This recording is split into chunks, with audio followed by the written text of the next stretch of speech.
नमस्कार दोस्तों, मैं doctor Gaurav Kant Sharma. So today again we will talk about very unique yet very uncommon topic in general population, medial patellar plica syndrome. अगर आप इस video तक यहाँ जुड़े हो तो शायद इसके बारे में आपको कुछ आइडिया होगा.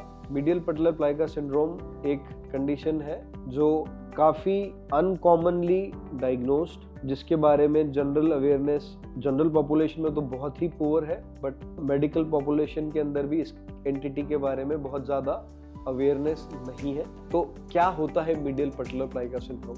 ये हमारा नी जॉइंट है. ये नी जॉइंट में आगे ये जो मोड़ के आपको दिखा रहा हूँ, ये टखने की है, इसको कहते हैं पटेला. ये क्वाड्रिसेप्स टेंडन है और ये नीचे का पटेलर टेंडन है. तो ये जो पटेला बोन है, इस पटेला से अंदर से यहाँ से एक रस्सी, यहाँ फीमर, ये फीमर हड्डी है, ये एक रस्सी जन्म से होती है और काफ़ी लोगों में ये जन्म के टाइम पे गायब हो जाती है.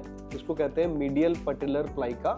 और भी प्लाइका होते हैं, बट हम अभी आज मीडियल पटेलर प्लाइका के बारे में बात कर रहे हैं. एक सर्टेन परसेंटेज ऑफ पॉपुलेशन के अंदर ये प्लाइका परसिस्ट, मतलब जन्म के बाद में भी एक रस्सी जो यहाँ पटेला से ऐसे नीचे जाती है फीमर के ऊपर और यहाँ रस्सी अटैच्ड होती है, इसको कहते हैं मीडियल पटेलर प्लाइका. इस मीडियल पटेलर प्लाइका को कोई फंक्शन नहीं है. एक ये साइनोवियल फोल्ड है जो जन्म के टाइम ऑब्लिटरेट नहीं हुआ, तो इसका कोई फंक्शन नहीं है. जिनको ये होता है उनके अंदर ये मेजॉरिटी 90-95% पेशेंट्स के अंदर एसिम्प्टोमेटिक होता है. उनको प्लाइका होता है बट उनको कोई सिम्टम नहीं होता, उनको पता भी नहीं होता कि उनको प्लाइका, और उनकी पूरी लाइफ निकल जाती है, उनको कोई इशू नहीं होता. बट एक certain group of population, now वो ग्रुप ऑफ पॉपुलेशन कौन सी है? या तो एक कोई प्लेयर था, उसको इंजरी हुई, ACL रप्चर हुआ, ACL की सर्जरी हो गई, ACL की सर्जरी हो गई, ACL रिकंस्ट्रक्शन परफेक्ट हो गया, कोई इंस्टेबिलिटी नहीं रही, बट पेशेंट को यहाँ पे एंटेरोमीडियल नी के तरफ पेशेंट को एक पेन रहता है.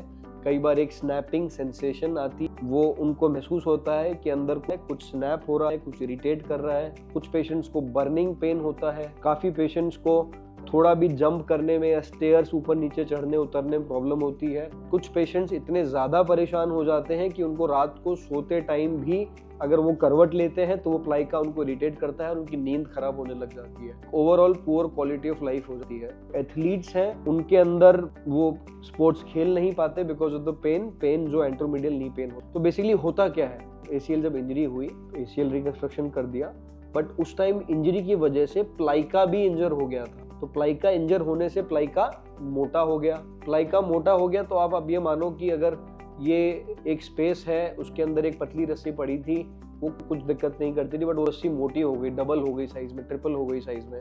तो एक नॉर्मल फिजिक्स है कि वो अब उस स्पेस के अंदर जब वो रस्सी मूव करेगी तो वो फंसने लग जाएगी. तो एग्जैक्टली यही होता है. ये किसी भी इंजरी के बाद हो सकता है, या एक सर्टेन ग्रुप ऑफ पॉपुलेशन होती है जिनके अंदर आगे की क्वाड्रिसेप्स मसल वीक होती है, पीछे की हैमस्ट्रिंग मसल्स वीक होती है, और मसल्स के वीक होने की वजह से उनके मीडियल पटेलोफेमोरल जॉइंट पे लोड बढ़ जाता है, और मीडियल पटेलोफेमोरल जॉइंट पे लोड बढ़ने की वजह से ये प्लाइका क्रोनिकली इरिटेट होके क्रोनिक रिपीटेटिव माइक्रो ट्रॉमा से इंजर हो जाता है, मोटा हो जाता है. सो अगर आपको ये सिम्टम्स हैं, नी के मीडियल एस्पेक्ट पे पेन है, आपका ACL रिपेयर हुआ था, या आपको इंजरी हुई थी पास्ट में, या फिर शायद इंजरी नहीं भी हुई, तो हो सकता है आपको मीडियल पटेलर प्लाइका सिंड्रोम हो.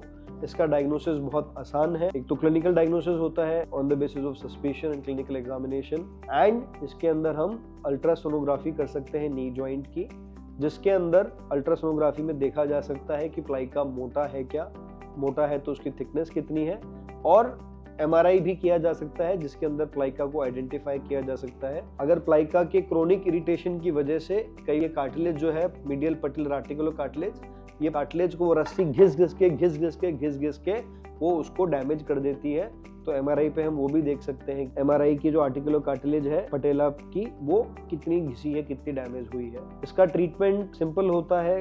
इसका ट्रीटमेंट रिहैब से भी किया जा सकता है, जिसके अंदर स्ट्रेंथनिंग की जाती है पर्टिकुलर ग्रुप ऑफ मसल्स के जो भी वीक है, वो इवैल्यूएट करके ही क्लियर होता है. या फिर इसके अंदर एक प्रोसीजर किया जा सकता है, इसकी लिंक आप नीचे देखेंगे कौन सा प्रोसीजर किया जा सकता है. एक मिनिमली इन्वेजिव प्रोसीजर होता है, अल्ट्रासाउंड गाइडेड, वो किया जा सकता है. या फिर इसको आर्थ्रोस्कोपिक सर्जरी के अंदर रिमूव भी किया जा सकता है, जिसमें दोनों एंड से उसको काट दिया जाता है, रिलीज कर दिया जाता है. तो मीडियल पटेलर प्लाइका सिंड्रोम बहुत बड़ी प्रॉब्लम है एथलीट ग्रुप में, स्पेशली जिनको प्रीवियसली इंजर हुई है। ये ज्यादा बड़ी इसलिए बन जाती है बिकॉज उनका डायग्नोसिस नहीं हो पाता है and they keep suffering, and वो जो साइकोलॉजिकल कंपोनेंट ऑफ पेन है वो बहुत ज्यादा हो जाता है in absence of diagnosis, and इसका ट्रीटमेंट बहुत ज्यादा डिफिकल्ट नहीं है।